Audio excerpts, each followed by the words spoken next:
All right, we have a special guest. Go ahead and introduce yourself to the Happy Hour listeners. Jay King.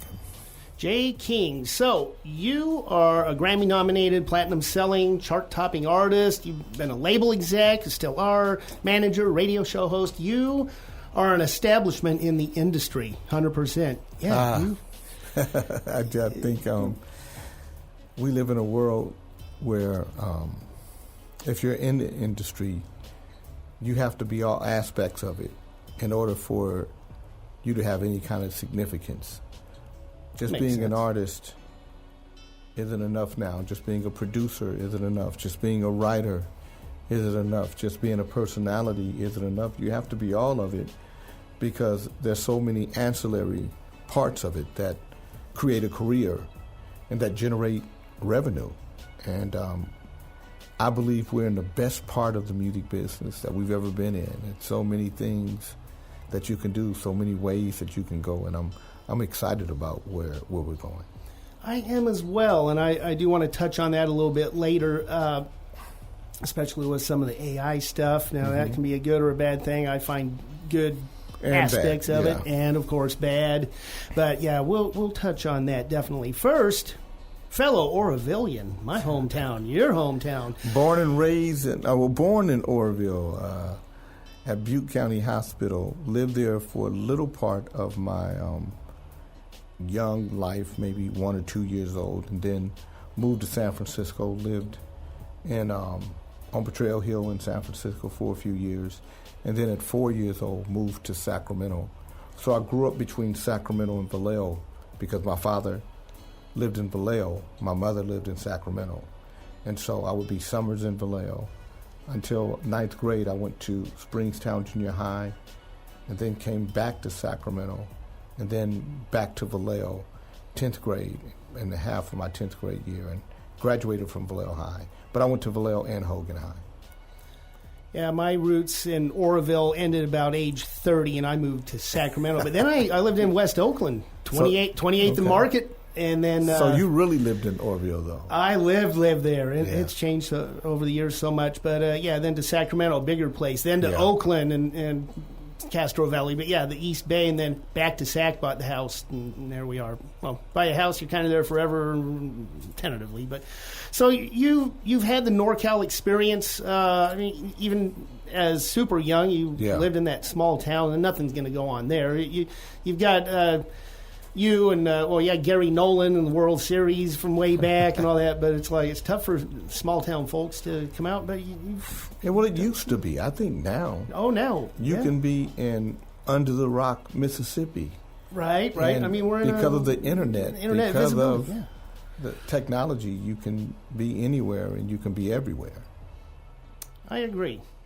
So it is easier. Still, I don't know if I'm not going to say easier. It's easier in just some more ways. accessible, but because it's more accessible, then now you have a crowded highway. Yes. And so now you have to figure out, how do I connect with an audience, and then how do I make the audience I connect with my audience, and then once I make them my audience, how do I grow my audience? So there's different aspects once you get started that you have to figure out in order to really make an impact. And people think you have to have tens of thousands of people to support you, and you really don't. If you can get a couple of hundred people and then a couple of thousand people, you can literally make a living with just a couple of thousand people. If you can get 100 people to contribute $100 to you a quarter, that's $40,000 a year. Yeah. And you make music for those 100 people and then try to grow that population by 10, 20% every year, and before you know it, you got 1,000 people every quarter contributing $100 a year to your art, patronizing you and your art. That's $400,000 a year that you're getting from those 1,000 people that you're feeding music to. And if you're doing it right, and if you're building the blocks the correct way from a foundational standpoint, you can make a wonderful career. Look at what LaRussell's doing. Yeah. He's a wonderful guy. I've never met him before, but anytime I see his videos, I always like him. Anytime I see something that he's doing, I always like it because I love his spirit and his humility and humanity in what he's doing. So I think, we live in a different world as musicians that require us to be innovative and creative and unique to our audience. One of the things, aside from the oversaturation, it seems like more often than not, people are receptive to a gimmick or something that is actually not even anything to do with the music or the art. It's like, and then some people blow up because of that. But I think just great art will outshine any of that if it's great art and it's presented to the public. Well, I mean, with a little bit of luck, but we've always had one-hit wonders. They've always existed, yeah. No matter what year. There have always been guys and ladies who've had these anomalies, but music, at the core of it all, it only means something when it jumps from one generation to the next generation to the next generation. That's when you made music. When you made music, yes, that lives beyond the time you created it, because real music doesn't have a lifespan. Oh, I believe that, of course. Yeah, that's why you can listen to a Beatles record today and it's like, wow, did you hear what they're doing? Or you listen to a Phil Spector production, The Wall of Sound, and you listen to some of the records these guys were making on 4 and 6 track recordings. Yep. And how great they are even today. So, no, I think, real music, and you can say it's crowded, but it's okay. There's 7 billion people in the world. Yes. So, you're only looking for your 1,000 or 2,000. So it can be a bunch of artists out there with their audience, and you can build from there. And some people will stay just local, some people will stay just regional, some people will stay just national, and some people will be worldwide. But, it's something out there. I think creative people need to not worry about how much money they're going to make and really concentrate on how creative they're going to be. Now, that's the basis for it all. Yes. You can't let those other factors get in the way of making great music. Right. You start getting, like, for me, producer's block or writer's block, and you're just like focused on the wrong things. Yeah. Stay focused on your creativity. Well, and then the creativity, that you do in the studio, and then the creativity that you do on the stage. Yeah. You have to you have to be able to perform it on stage, and you have, and so a lot of people sometimes, I think, if there's anything that happens, I think that's scary for a lot of performers, is a lot of what they do happen in the studio. It's happened in the box. And so yes, I could fix your vocal in the studio. I can tune you up and get you right.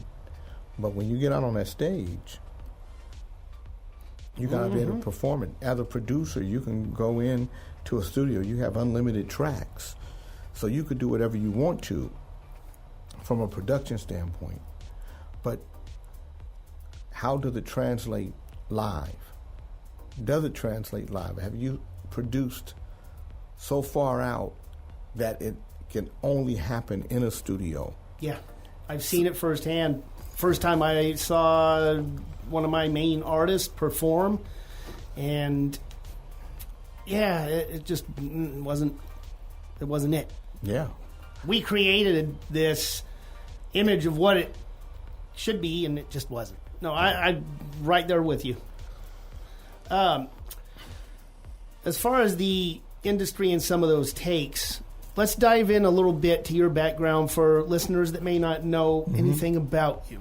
Okay. Your early years. So you moved around. You're in the California, especially the Bay Area scene. It has its music of the era. But there was stuff outside of that. What were you listening to growing up? What did you gravitate towards, say, childhood, early teens? I mean, childhood, you're listening to James Brown, you're listening to the Jackson 5, you're listening to the Honeycomb, you're listening to Earth, Wind and Fire. You're listening to Bootsy Collins and Confunction and Ohio Players and the Commodores and you're listening to the Beatles. You're listening to the Four Tops. Yeah, of course. When you listen to all the Motown stuff, and then and then all the Stack stuff with Hot Butter Soul. I remember the first time seeing Isaac Hayes, a black man with a bald head on the cover of an album with chains on his body, with these gold chains, yes. And I heard "Walk On By" Dionne Warwick when she did it with Bacharach, but to hear Isaac Hayes do it, it's like, wow. So you're listening to all types of music. You're growing up, and then to me, 1976 was the greatest year of music across the board. That's where Peter Frampton Comes Alive came out. That's where Stevie Wonder, Songs in the Key of Life. That's where Marvin Gaye, the I Want You album. It's where Aretha Franklin's Sparkle album. It's where the Commodore's Hot Off the Tracks album, where George Benson's Breezin' album. All those albums are coming out at that time, but all at the same time. And pop, rock, easy listening. When you start listening to 1976, it's probably the greatest, most rounded era or year of music. I was born in 77, but my mom would have been playing all the stuff from around then. She had claimed, we lost her in late August, actually the day before my birthday. But yeah, she had claimed that the only thing that would put me to sleep, I'm a baby, fussy, and was the Fleetwood Mac Rumors album. Yeah, the Fleetwood Mac. She would play that and I'd go to out, sleep. right? I would just fall asleep. Earth, Wind and Fire Spirit album. That's when Bill Stepney died that year, and he was really, Charles Stepney, and he was a great producer. Really he was going to be on the level of Quincy Jones had he not died. Charles Stepney, he really manicured and created the early Earth, Wind and Fire sound. So I was 14 in 1976. All right. And you were just a little peanut head baby. Going to be born in 77. Oh, you're not even born yet. I was born in 77. You're not even. Yes.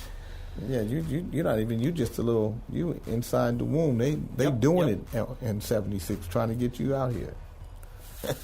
So, on to what got you started. So I'm aware of you formed a breakdance group that was J. King and the Unknowns. That was your Vallejo. So before I was in that group, I was in a group called Chain Reaction. Okay. With Roy and Hammond, Jeff Blake, Martin Miller, and Jesse. I can't remember. We called him Jesse Strange, but I can't remember Jesse's last name. And we performed at the Vallejo County Fair, and it was the first time that I felt any type of adulation as a dancer, as a popper, and then that group broke up, and I formed J. King and the Unknown because I was the only known dancer of the people that I got. Okay, and then and we were the first multicultural dance group. Awesome. Larry Prophet was a white guy who popped. Jerry Jarman was a Filipino guy. And then it was me and my brother, J.K., and Joe Cynical. And that was the first iteration of J. King and the Unknown. Very awesome. Yeah. Not long after that, you went into the Air Force and you formed a different dance group. So I was in the Air Force for a year, from the time I got in to the time I got out. And I got an honorable discharge. Right. And I stayed in Alaska. And we would perform at the Richmond talent shows. Shout out to Jim Murchison, God rest his soul. He used to put on these big talent shows in Richmond, and we would be in the top 3. But there was the best group of all the groups was a group called Close Encounters of the Funkiest Kind, Okay. out of San Francisco. So when I went to Alaska and I got out, I formed a group called Close Encounters of the Funkiest Kind, and then I taught some guys in Alaska how to dance and pop with me, and we did a lot of shows in Alaska. I'd love to see footage of that. There's footage out there. I think you search on YouTube. I don't know. Someone's uploaded it. That was before YouTube was a thing. But I know. Like maybe someone has Kerry it on. Heim. This guy who was a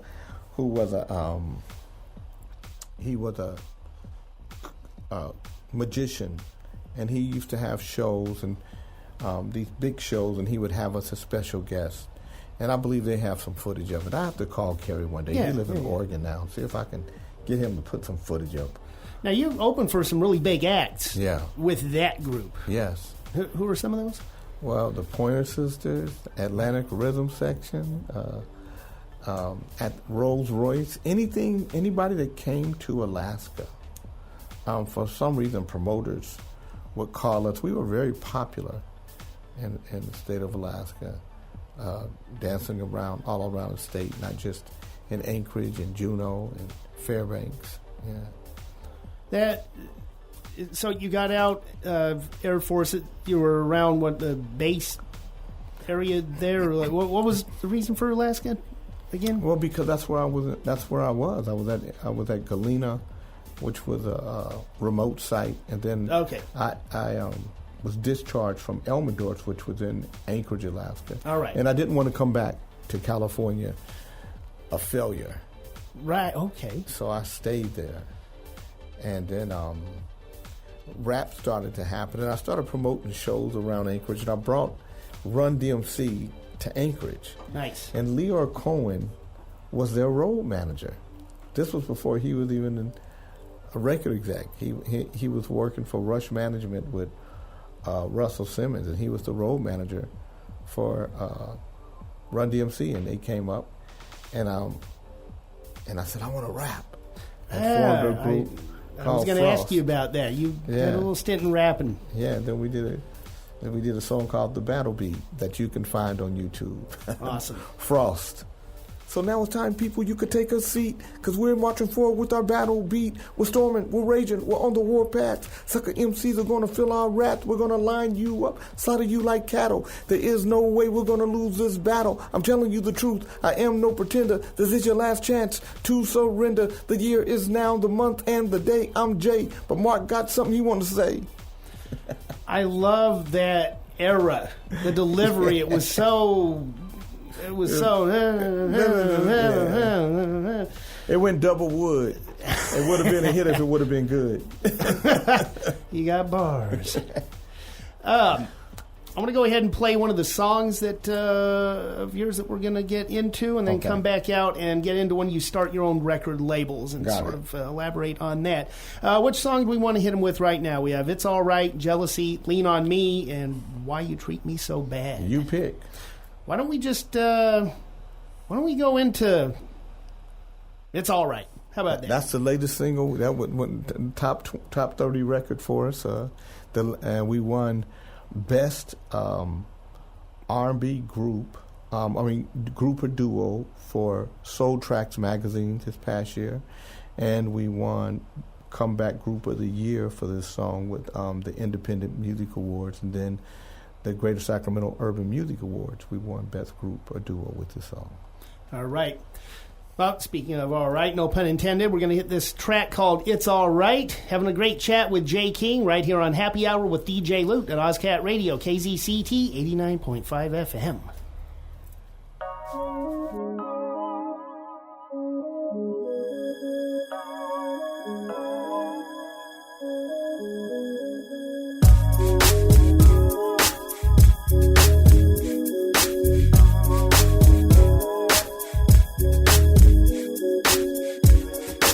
How should you express it when you love someone?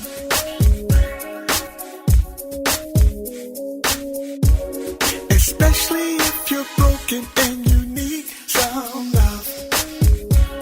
Yeah. Should you just walk away and live to love another day? Or should you try to hold on and build your love until it's strong? 'Cause you feel like you're at home. If you decide that you're gonna stay, if you decide just to walk away, I'm gonna love on you anyway. It's alright. And if you decide that the pain is strong and it's too hard to keep holding on, my love is gonna be to the bone. It's alright, yeah. How can you suppress it when you need someone?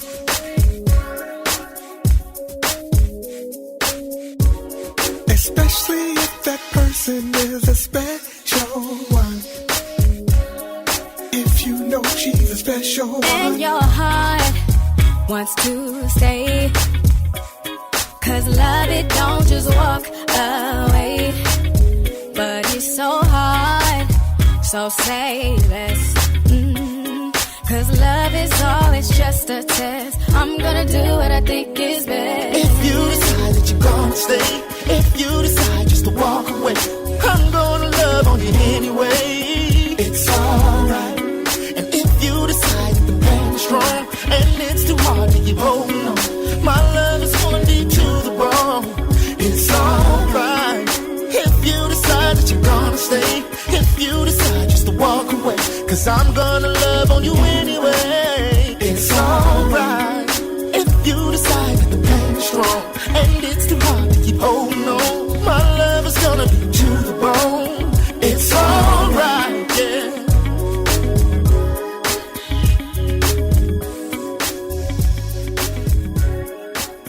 It's alright.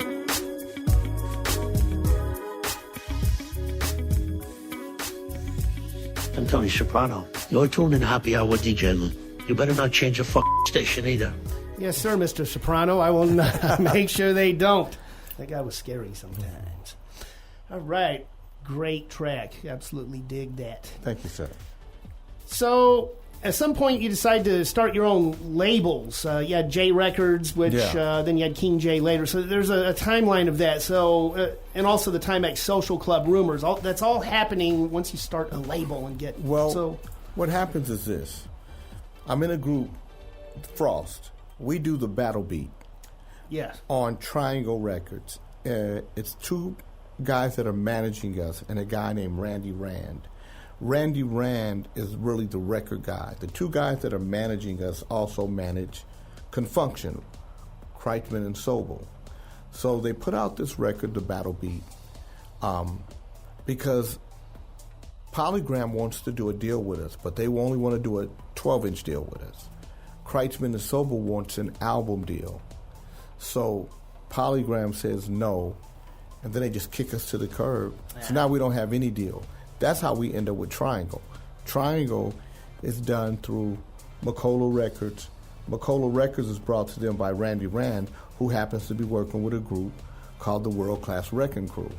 And then I meet Randy, and our record goes nowhere. And I call Randy, what's going on? He said, man, it takes money to work radio. Your guys don't have money. And so I talked to them about starting my own label, and they tell me I can't start a label. And then they talk kind of hard to me. And I hang up the phone with them, and then I pick the phone back up and I call them back and I cuss them out. And then I said, and you're fired. And then I call Randy Rand and say, I want to start a record label. And so I play him some music. I play him a song called Love Is So Confusing by a group I had called New Choice. I play him a song called Hey Yo, What Up DJ by a group I have out of Alaska called the Active Boys. And I play him Rumors by a group out of the Bay Area called Timex Social Club. And he hears the record and he says, that's a hit record, rush it, rush it, rush it. No. And so I press up all three. One is on King 4 Records, Love Is So Confusing with New Choice, and 2 are on J Records, which is the Active Boys and the Timex Social Club. And we're trying to just see which one of them works. And none of them work. They all flop. And it's crazy, and now I'm trying to figure out how to work a record. So Love Is So Confusing takes off out of Colorado, out of Denver. It becomes a big record in Denver. The Active Boys goes nowhere. Timex Social Club in little markets like Dothan, Alabama, Shreveport, Louisiana, starts to get some legs. And I meet a guy named Neil Spinelli out of the Crockett area, who loans me the money to get Rumors started. And Rumors just kind of lays around for a while, and then a radio station in Dallas, Texas, gets a hold of the record, and the record just takes off. And all that happened through J Records, which was manufactured through Macola Records. But that's Unknown DJ, Bobby Jimmy and the Critters, World Class Wrecking Crew, Rodney O and Joe Cooley, and Egyptian Lover are all part of Macola Records. And then eventually NWA and Eazy-E and all that stuff started to come out of there. So that was the label. And Rumors was done all independent, never with a major label. And became, so 3.5 million records, became the biggest 12-inch of the year, bigger than any 12-inch released by a major label, and really redefined what independents could do. Because up until that point, independent artists could only release records regionally. And then majors would either pick them up, or the records would break in regions at different times. So they never made it up the charts to really any real significant number, because it would be big in Kansas City, and then it would die down in Kansas City and be big in Chicago, then it would die down in Chicago. But they'd sell records, but they never have any real chart position. Rumors was the first independent record that was big all around the country. They got real chart positions, and then went to the number 1 spot and held it for 3 or 4 weeks. Awesome. And major labels was trying to kill us. Yep. They don't like that. And then, of course, the original there was revamping and really a lot of refinement on it. On Rumors? On Rumors, it was... No, Rumors was... What I did on J Records, that was the record. I never refined it. The Timex Social Club left me because I didn't have a contract with them, and signed to Daniel Records, because I was out on the road working the record. But the record that people listened to, that became a number 1 record, the version that you hear was the version that we did on J Records. Yeah, well, that's what I meant. The whatever came from a demo was not it yet. Well, no, because there was nobody ever heard the demo. They only heard my version. Okay. So once I got the demo, I re-recorded, remixed it, everything. That's what I meant. Yeah. And they didn't like the record, actually. The Timex Social Club didn't like what I did to it.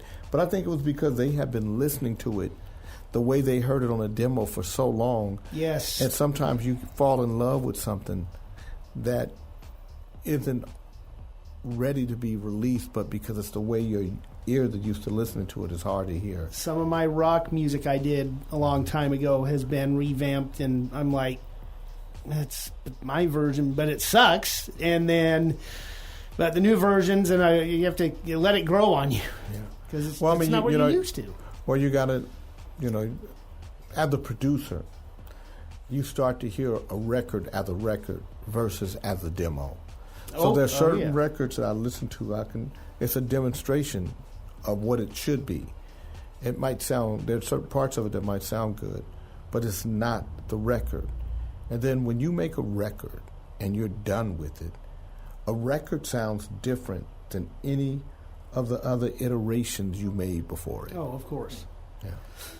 So, Rumors, and then J Records. Where did King J Records? How did that come about? So now, Timex Social Club leaves me, and I've got this record going up the charts, And major labels are talking to me, but I don't have the group.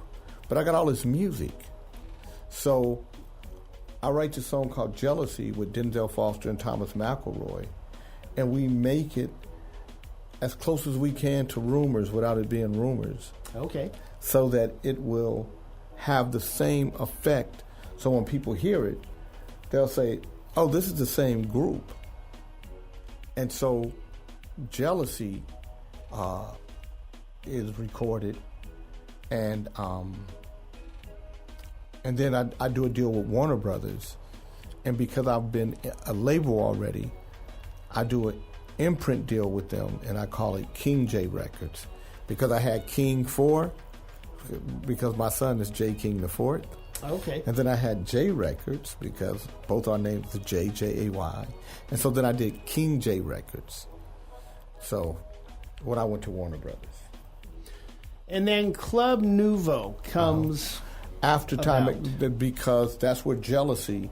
So all the music that I was going to do for Timex Social Club, I do for the new club. But the new club is too generic. So Club Nouveau is that's new French club. for new club. Yeah. Right. So that's how that. And a lot of material, a whole lot of activity. Club Nouveau just takes off. It becomes and so Timex Social Club flounders. Club Nouveau takes off. We released Jealousy in '86, and we released Jealousy in July of '86, and then we released Situation Number 9 in November of '86. Okay. And then we released Lean on Me in Cover February. The 72 original. Yeah, February of '87. That's the song that takes off. I know it before I knew anything about the group or any. Yeah, because that song. record becomes so. Jealousy goes to number 8 on the R&B charts, and then Situation Number 9 goes to number 4 on the R&B chart. But neither one of them cross into the pop charts in no real significant number. Right. But Lean on Me enters the pop chart higher than it enters the R&B chart and goes to number 1. Where Lean on Me went to number 2 on the R&B chart and went to number 1 on the pop chart. And that's where it really exploded for us. And then in July of '87, we released Why You Treat Me So Bad. And Why You Treat Me So Bad goes to number 2 on the R&B charts, number 39 on the pop charts, and it sustains us as this big group. And then in 1988, we released Heavy on My Mind, and that's that for that album. All right. Since we're talking about those songs, you mentioned all 3 that remain. Why don't we go with Jealousy, and we can pretty much go in order at that point. So we're going to go with 1986 Jealousy, Club Nouveau. This is our first release. Beautiful. That's Club Nouveau. We are going to play that track right here on OzCat Radio, KZCT 89.5 FM, having a great chat with J King.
Tell me why not, fellas? You let some people guide you in the wrong direction. From the truth you cannot hide, so don't go look for no protection.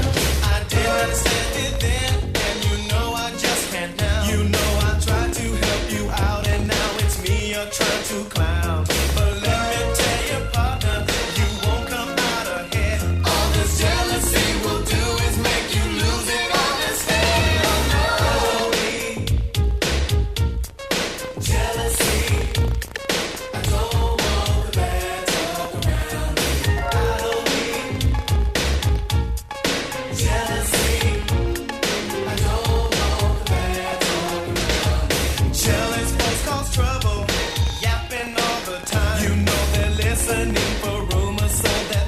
Drop a dime. They run from place to place, just telling half the story. Because they're always trying to down someone and take their fame and glory. If it hasn't happened to you, just give yourself some time. I think you know the symptoms when a jealous person drops a line. I think I'll write a letter that sums it up the best. I'll have to write it in big letters with my business, please don't mess.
Listening to Happy Hour with DJ Lou. You better like the show, I'll punch you right in the mouth.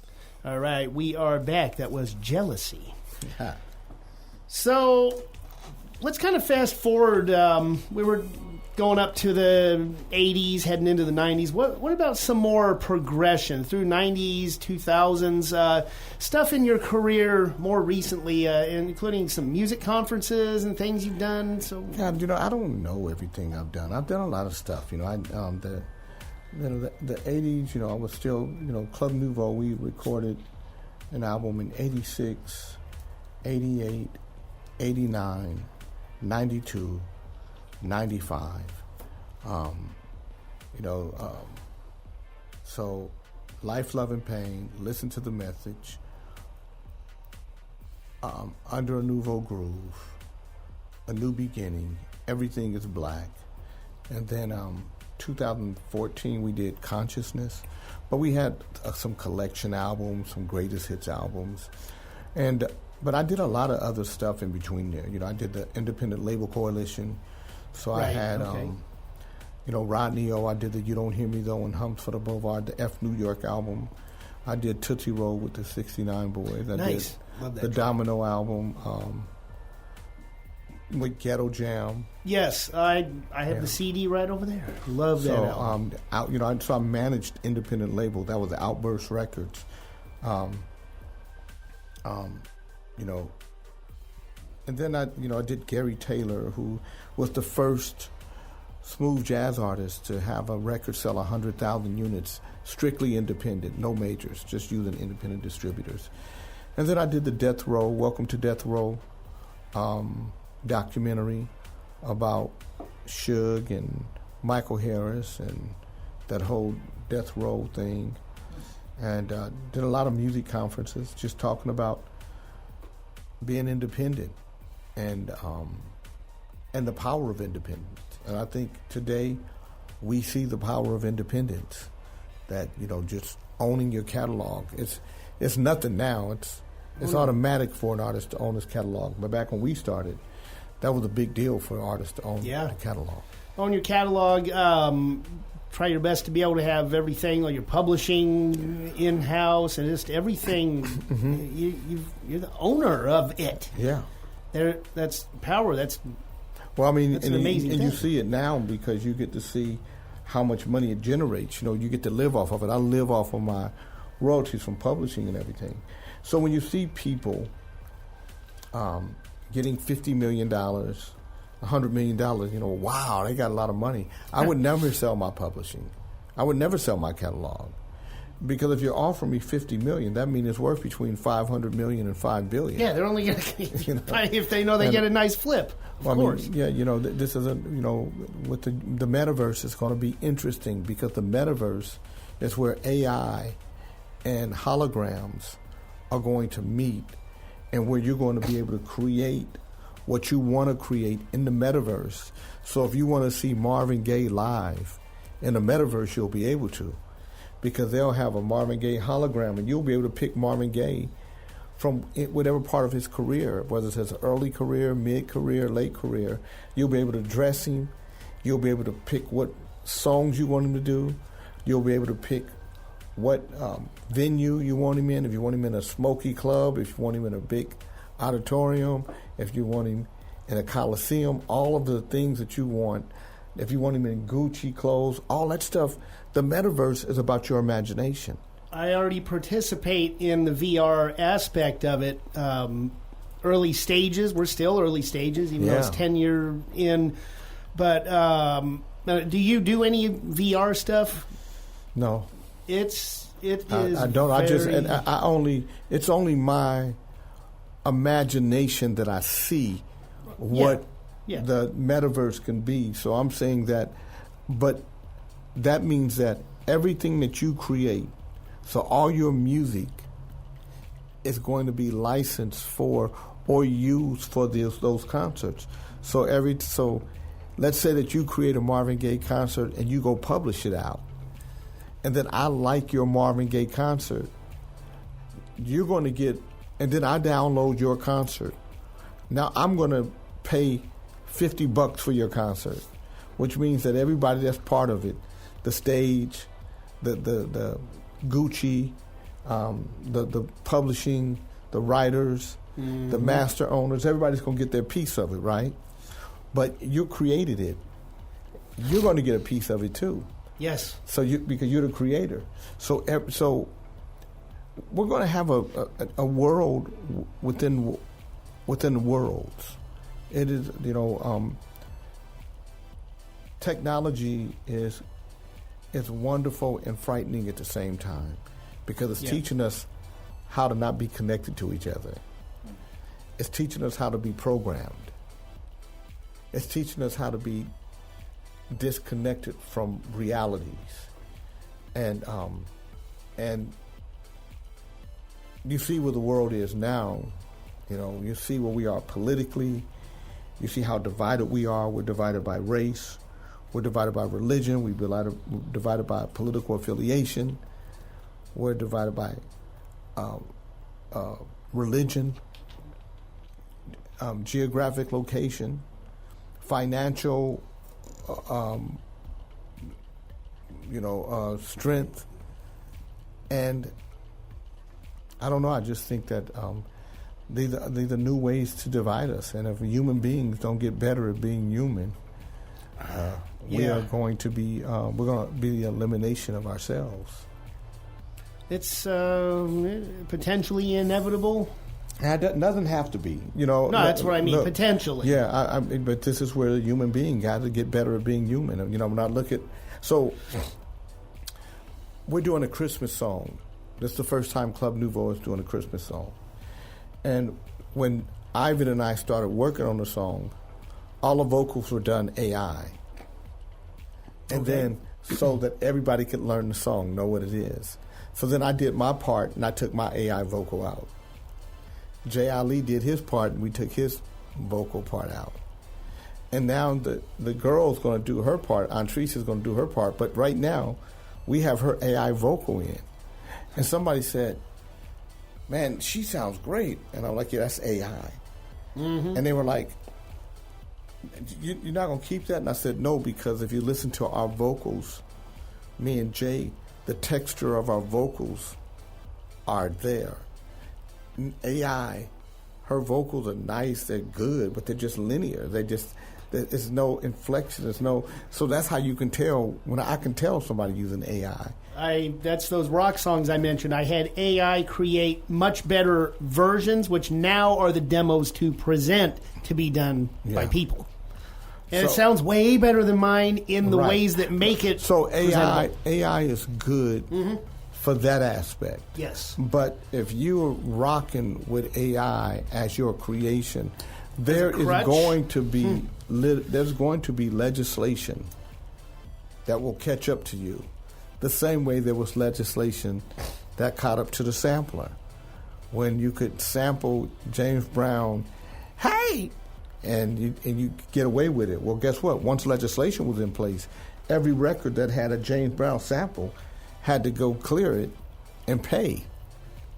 So, I believe that there's going to be technology that is going to be legislated, and AI is at the top of the line for that. So if it's my melody and my word for word copyrighted lyrics and chord progressions, it just gave it a better sounding guitar set and better drums, but it's my creative. It's basically a cover version of what I already have copyrighted. So is it still going to be a red flag thing? Well, it's according to what was fed into that AI. My original song. No, but let's say that your original song, but everybody else, there's a whole bunch of people that are using Sono, right? Yep, Suno, yeah. So now, every time it hears something, guess what it's doing? It's learning. So the watermarking. So what's going to happen, I believe, is they're going to watermark every recording. That's going to be part of. So let's say you use part of a Club Nouveau drum beat. Right. You use part of a Chris Brown riff. The watermarking is going to tell you what you did, how much of it is sampled, and it's going to do the percentages for you. Yeah. And say you own 40% of the song, you own 80% of the song, or you own 100% of the song because it's your total creation. But I believe that there's going to be technology that can decipher, extract, and present for the copyright owner. It's all ones and zeros, which is completely decipherable when it comes down to it. Yeah. At least when it's in digital format, and that's what it is. So you're 100% right. I'm right there with you. That's going to happen. I have a segment that I do with all of the guests, and then we'll play the next song, and then kind of talk about some other things that you've been involved with outside of music recently. Okay. But this segment is called This or That, and of course, it has an intro. You can get with this, or you can get with that. You can get with this, or you can get with that. You can get with this, or you can get with that. All right, and of course, got to kind of feed a little bit of a vibe.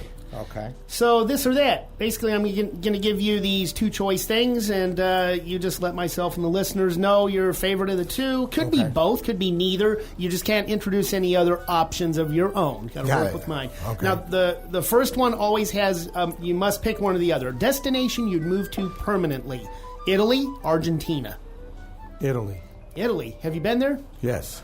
The closest I was to Italy was France. I lived in England, Amsterdam, Brussels, Bruges, Paris, but I've always wanted to visit Italy, and I might choose that. I think I would, because I could visit the places I've already been, revisit them. Yeah, Amalfi is beautiful. Venice is one of my most favorite places in the world to go. I can't wait to go back. 119 islands that make up the city. Everything is done by water. So, if you want to take a bus, it's on the water. You want to take a taxi, it's on the water. The police are chasing you, It's on the wire. And also, I'm a moderate, intermediate level art aficionado. Well, then you'll love it because Yes. the Guggenheim, Peggy Guggenheim lived there, and she is who, helped discover Jackson Pollock, who's one of the great artists. So what ties into Italy? Spaghetti or lasagna? Lasagna. Lasagna. You're a lasagna guy. See, I like spaghetti. If I had one or the other, it was the only option. I'm going spaghetti. Lasagna's good, but I like spaghetti with turkey meat and melted cheddar and a lot of salt and garlic. Okay. Well, I can, I like that too. I would eat that. Hey, all good. It doesn't, whatever way you want to go on these, just kind of having some fun with it. If you're going to watch a movie by one of these top major action stars, is it going to be Stallone or Schwarzenegger? Who are you going to gravitate more toward? If you watch movies. Schwarzenegger. Arnold was the guy that he created the action star, action hero. Like, he's not a great actor. Well, he's not supposed to be a great actor. He's an action guy. Yeah. But I'll tell you what, Rocky 3, the whole Rocky series, Rocky 3 is my all-time favorite movie, and that's Stallone, and I did like a lot of his stuff. Yeah, but Arnold did the all of the what the Terminators, the Terminator movies. His one-liners and his man, those Terminator movies, man, they stand up today. Yep. But I like them. I like Stallone too. I love the Rocky movies, and I love the war movies that he did. Commando. The series when he was a soldier guy. Why can't I call him? The one he did Rocky, then he did the. Oh, you're talking Stallone. Yeah. Oh yeah, the Rambo stuff. Rambo. I love the Rambo movies. Yeah. I'm an Arnold guy. Nice night for a walk. Athlete: Larry Bird or Magic Johnson? The '80s rivals. Magic Johnson. You're a Magic guy. Well, you're a West Coast guy. I would say Magic. He just revolutionized the point guard position. I take that back. I'm going to say Magic and Larry. Magic and Larry together changed the NBA. The NBA does not turn into a mainstream sport if Magic and Larry don't play. They saved it. That. Not only saved it, they elevated it. They really elevated it. Setting up for the They elevated it for Michael Jordan, who took it to where it is right now. Yep. Nobody's been bigger for basketball than Michael Jordan. Never, ever. But yeah, I'm rolling with Magic if I had to choose one. But the tandem that they are is historically I can't separate them. I can't separate. They're the same to me. Activity you'd rather do: skiing or skating? Skiing. I've been once. I love to ski. It was funny because the only time I had skis on, they were cross country, and I was going up Mount Lassen. And then I decide, now there's obviously a big difference. There are these little things that you just kind of sort of walk with. I noticed. I decided, why am I going down the trail? I decided to go down the hill and fell 1,000 times. Idea. I was dumb. Not a good idea. I didn't realize these are not the type of skis to do that on. No. But I choose that over skating because my ankles. Movie. This is the first of these two. Not the whole trilogy, actually one of them has a fourth now. Back to the Future original or Bill and Ted's Excellent Adventure? Kind of Ted. Love Bill and Ted. But I love Back to the Future. Yeah.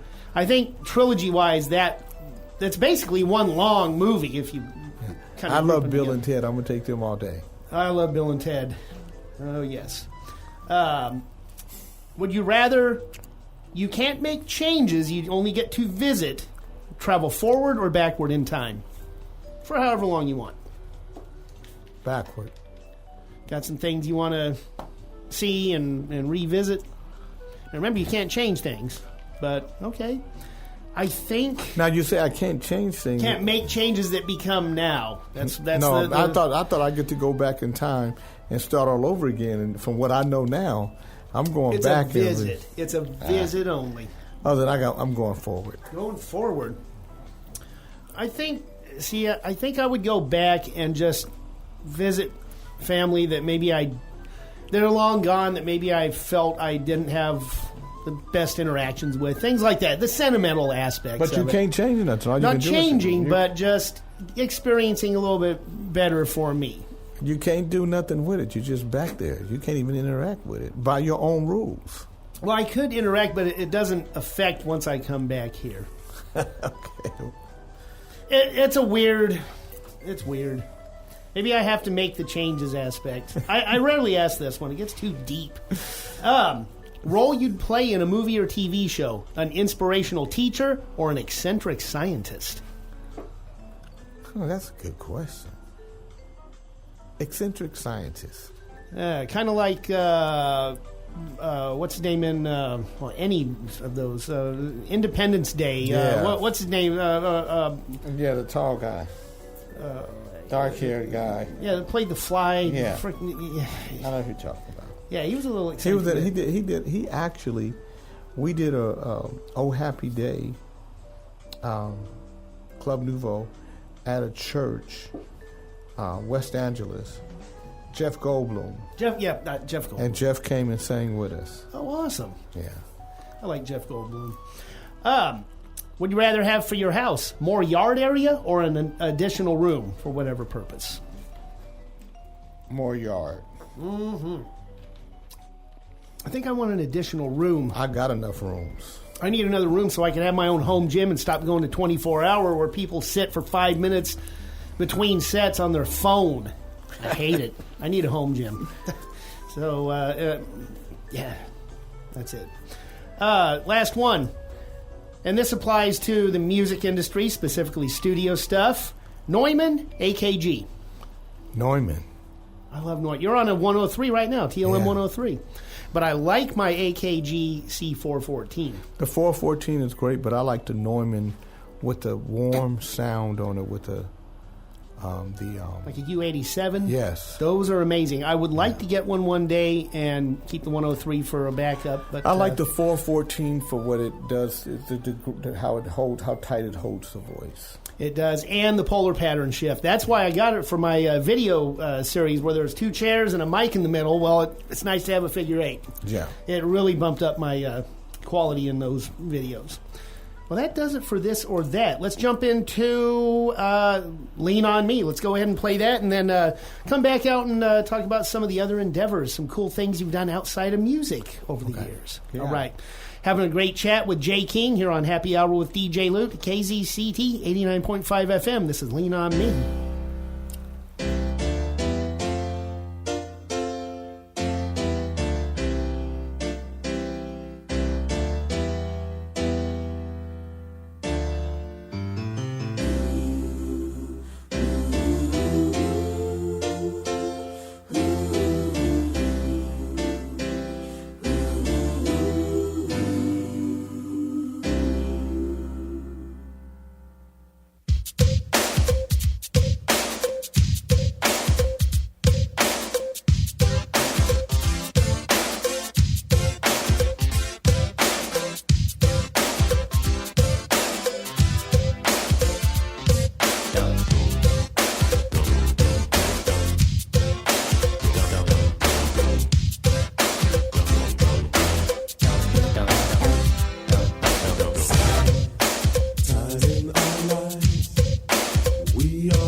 And I'll be your friend. I help you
everyone. This is Ajula. You're listening to Happy Hour with DJ Loot. We have returned. All right, we've got Sub-Zero, previous guest, that has shown up as well, and we were both saying, yep, that track. That's that one. Anyway, don't want to linger on that. So you have a radio show you've been doing. Yeah. Speak on that. So I do traffic jams on 97.5 FM KDEE in Sacramento. You can get it at kdeefm.org if you're not in Sacramento. If you're in Sacramento, you can get it at 97.5 FM. Or you can go to Alexa and you can say Grown Folk Station 97.5 FM KDEE. It'll bring it up. I do a morning podcast on J. King Network on YouTube. It's also on Facebook on J. King Network. Do it through StreamYard Monday through Friday from 8 to 10 a.m. It's a wild and crazy show. I like wild and crazy. It's wild and crazy. It's politically incorrect. It's even better. No holds barred. It's everything that you could think it should be. And then I do a show called The J. King Show on KBLA Talk 1580 in Los Angeles, which is Tavis Smiley station. And you can download the iHeartRadio app and search for The J. King Show, and you can listen to all of my previous shows. And I tape normally on Mondays and Tuesdays, and it airs on the weekend. I like when a new show pops up and I can check new things out. And I love these types of platforms. Yeah. I was always going on people's shows with artists that I produced and promoted, or even just for me because I put my own music out. And I'm like, this is awesome. You have a platform. New people get to hear me. I want to do this. So it was 2019, the first week in January of 2019. Wow. It was on an internet-only station that was live, so technically not a podcast. Well, maybe it wasn't on terrestrial, but they had a lot of listeners rather. And then COVID, and then a lot of people bowed out of that place because they don't know. Anyway, so I got on OzCat, and I like the terrestrial with internet stream. Yeah. You're hitting a lot of different avenues, and that's what we have. We're terrestrial. I'm live Tuesday, Wednesday, and Thursday from 3 to 5, and people can and I broadcast live on Facebook, so people can watch me on Facebook too. Same, typically. Yeah. It's just great to have a platform and be able to do what we do. Yeah. What about performances and things that you've had recently, and then you have upcoming? Well, November 1st, right? Yeah, we generally tour from February to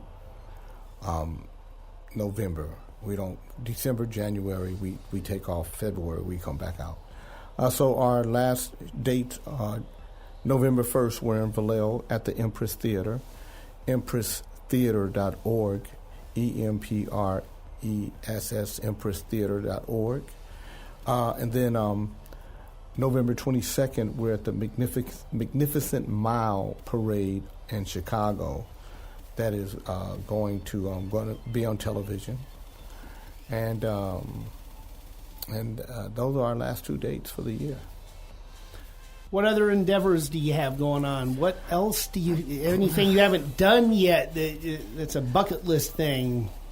I wake up every morning 16, and so possibilities are all in my head. I'm always doing something. We had our first annual Urban Music Award, the Greater Sacramento Urban Music Award that took place September 17th, and that was a wonderful event.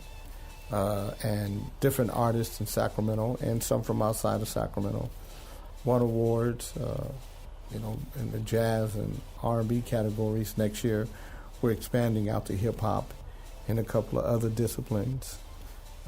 And so that's what we'll do. That's what I'm looking forward to in the next year. I'm always doing something. I just think, that life don't last long. There's only 8,760 hours in a year. And if you sleep 8 hours a day, you're sleeping away 2,900 hours.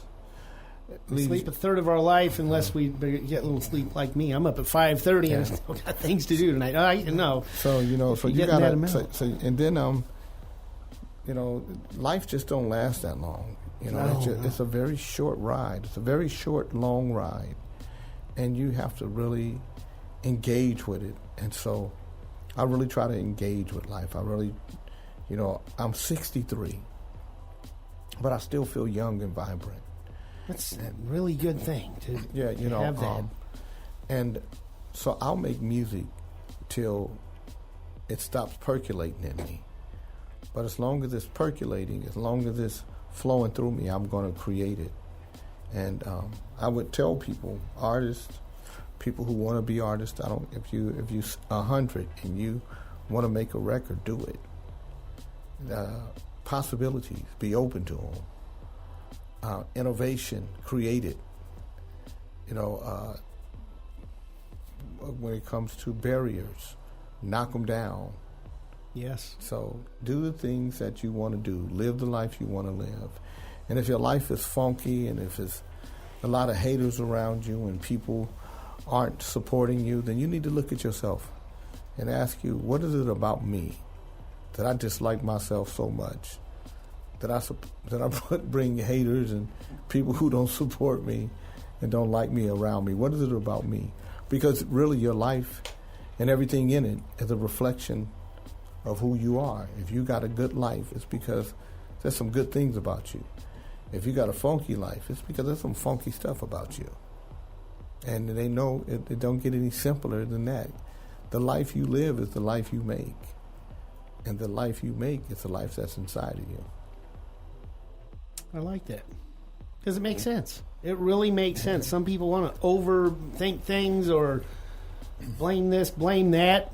Maybe there's a tiny molecule of that, but no. You can get up and dictate the rest of your life on any given morning. Mm-hmm. Focus.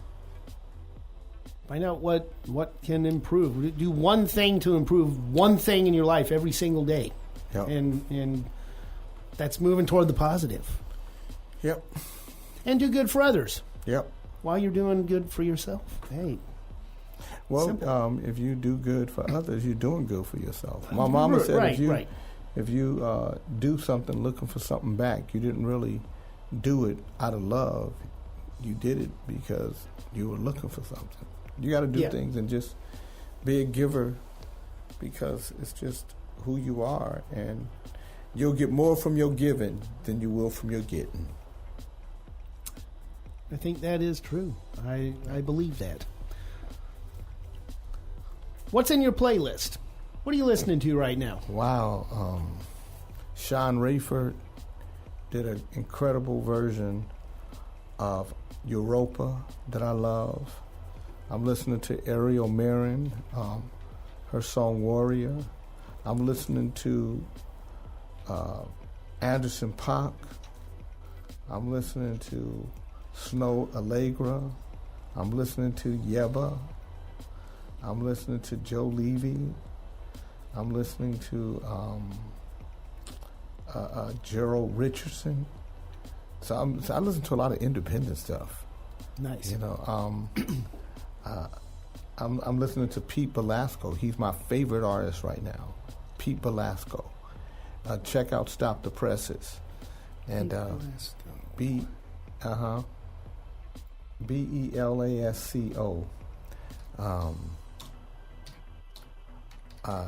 Man, I'm always listening to music and listening to Lynn Fidmont, Candace Springs, Nikki Harris.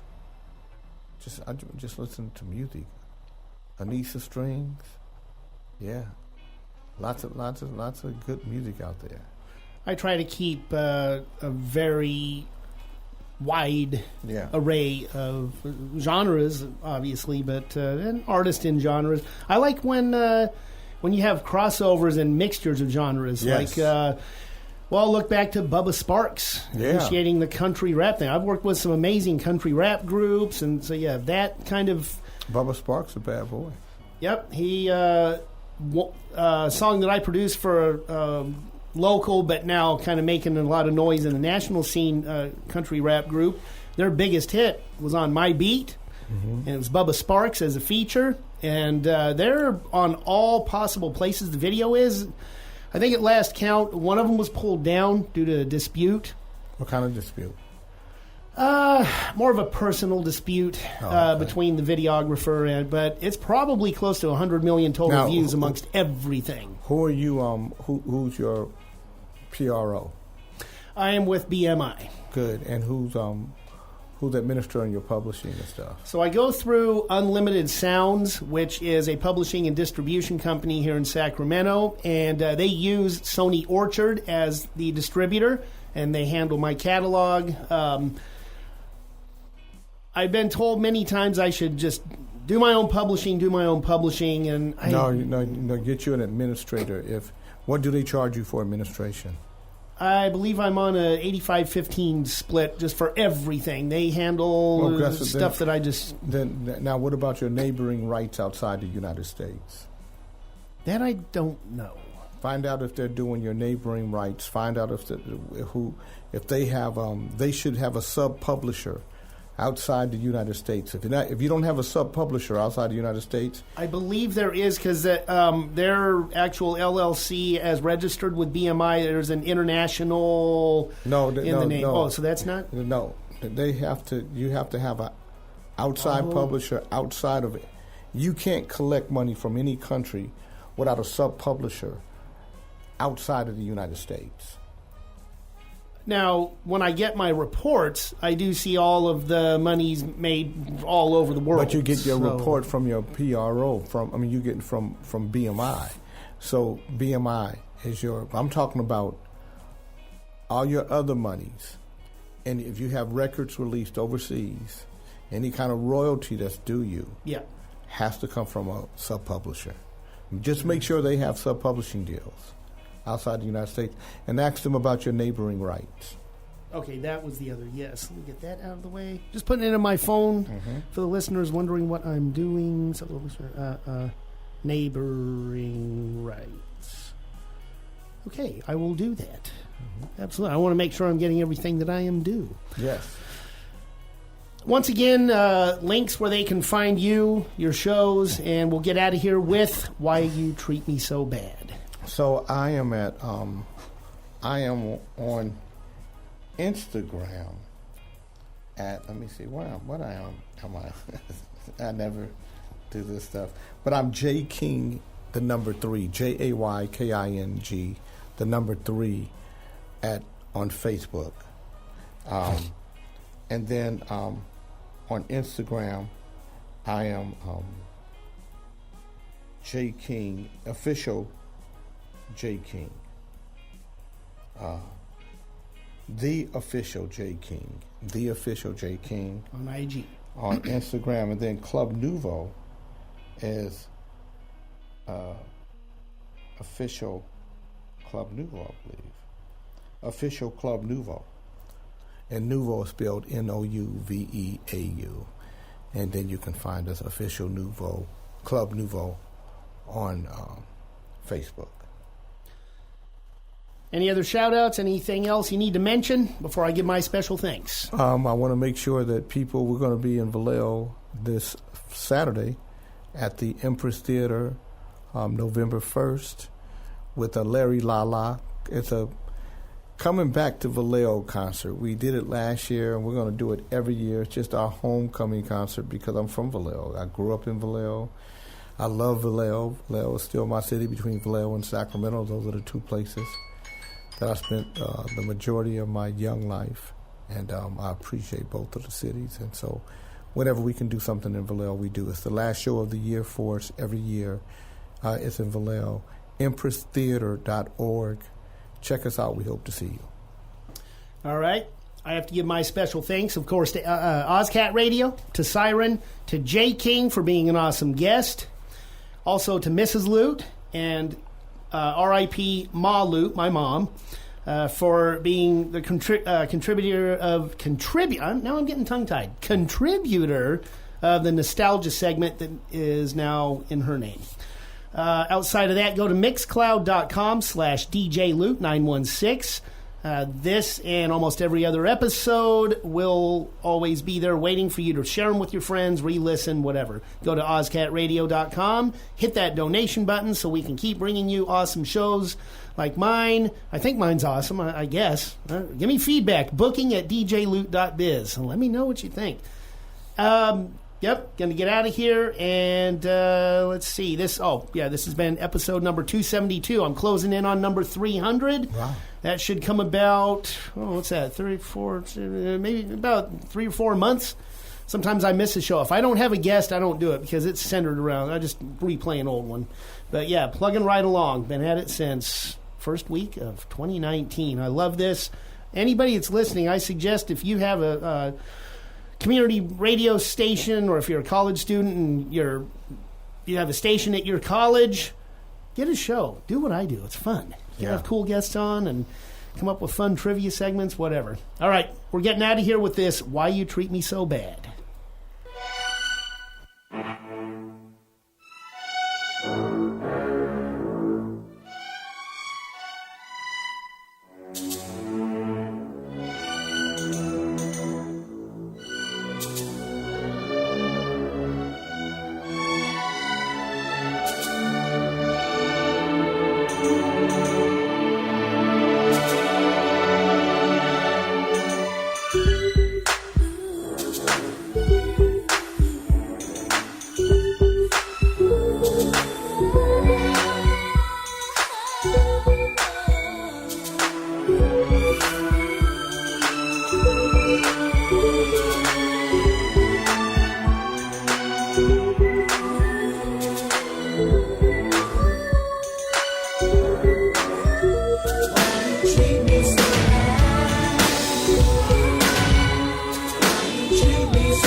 I'm begging you, baby, I need you back because I'm still in love with you. Why you treat me so bad? I don't know why, baby. Why you treat me so bad? Why you do me the way you do? Why you treat me so bad? I don't know why, baby. Why you treat me so bad? Why you treat me so bad? I think you're all alone, just thinking how our love could be. But every time I call you up, you won't talk on the phone with me. Just don't know if I can take it. Girl, you made me cop a plea. You got me begging for your loving. Can't you see it's killing me? I just don't understand it, baby. After all I've done for you, I know we both gone through some changes, and now you see your love is true. Girl, you know how much I loved you, but now I guess my heart has changed. Don't beg me, baby, can't take you back. I found myself another man. Why you treat me so bad?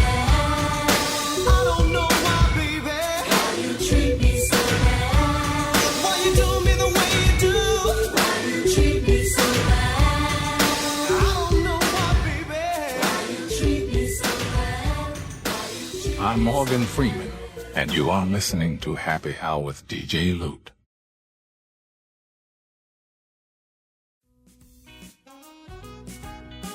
You've been listening to another episode of Happy Hour with DJ Lute. Be sure to tune in every Monday from noon to 3 p.m. right here on OzCat 89.5 FM. Until next time, Cheers.